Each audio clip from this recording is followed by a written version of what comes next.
I'm here today with Randall Smith, author of the book Willful Women. Randy, I see that you recently received a very favorable commentary from the Midwest Book Review. Congratulations. Well, thank you very much. Yes, it's a collection of excellent fiction stories, and it's reassuring to have it rated by such a reputable review firm, which gave it a 5-star rating. Congratulations. Thank you. I noticed that you have it categorized as adult fiction. Why is that? Well, actually, I decided to err on the side of conservatism. Although there's nothing really graphic or explicit in it, there are some passages that aren't really appropriate for the more sensitive or younger reader under 18. Now, what inspired you to take up creative writing? Well, a couple of years ago, I had a dream which I was walking through the colorful foothills of the out in New England, and in that dream I was talking to the spirit of my late mother and telling her what a great experience I had had just publishing my second book, although I had not yet taken up creative writing. And so when I woke up from that dream, the memory stayed with me, and I realized my subconscious was telling me this was a path I needed to pursue. I know many authors have they plot out their stories ahead of time. Do you do that? To some degree I do. I got a pretty good general idea of where I want to go with the story. Rather than writing inside at a desk where it's hard to let your mind wander, I sit in a rocking chair out on my outdoor balcony where I can get inspired by the clouds drifting by and the birds singing, and I just kind of get lost as far as time goes. I don't know, I can't keep track of time, and my mind just wanders, and I pretty much write, the story unfolds in my mind, and I write what I see, and then I go back and I read it and rewrite it and polish it and edit it, and finally I come up with the finished product. Well, I have enjoyed reading your stories and have been impressed by the amount of research in them. Many very professional ideas and facts. Where do you come up with these?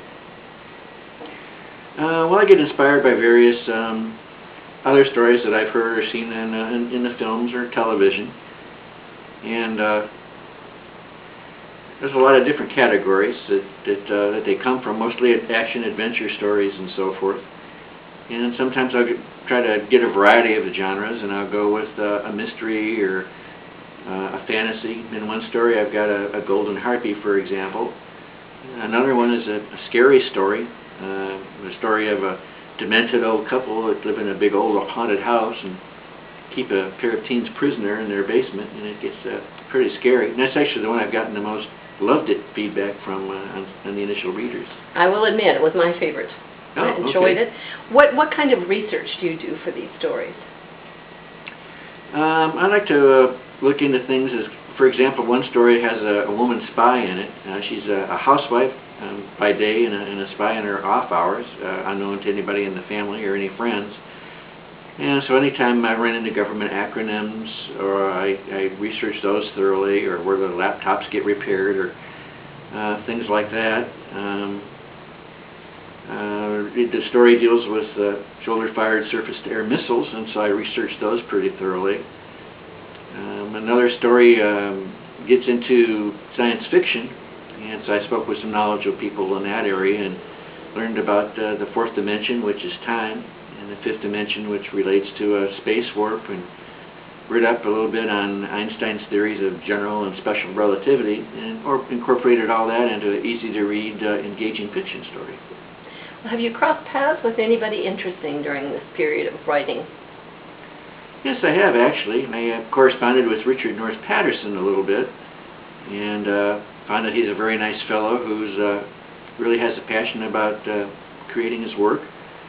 We have a local fiction club of fiction authors, and occasionally we get some best-selling authors that come in and speak to us, and one of them recently left with a copy of my book, and another one was an author who wrote the story that later became the movie Single White Female that stars Bridget Fonda.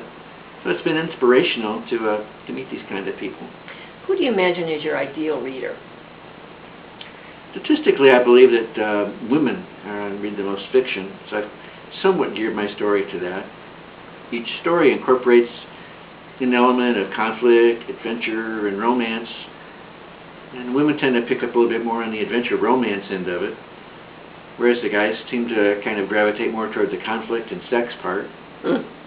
It seems that everybody enjoys a good killing, though, so I've got that into some of my stories as well. Now, you mentioned earlier the different genres in your book.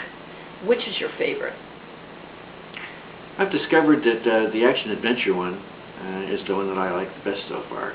I've got some stories about, for example, there's a young orphan woman who survives an assassination attempt only to discover that she may have a twin in the big city, so she ventures off to find her, having many adventures along her way.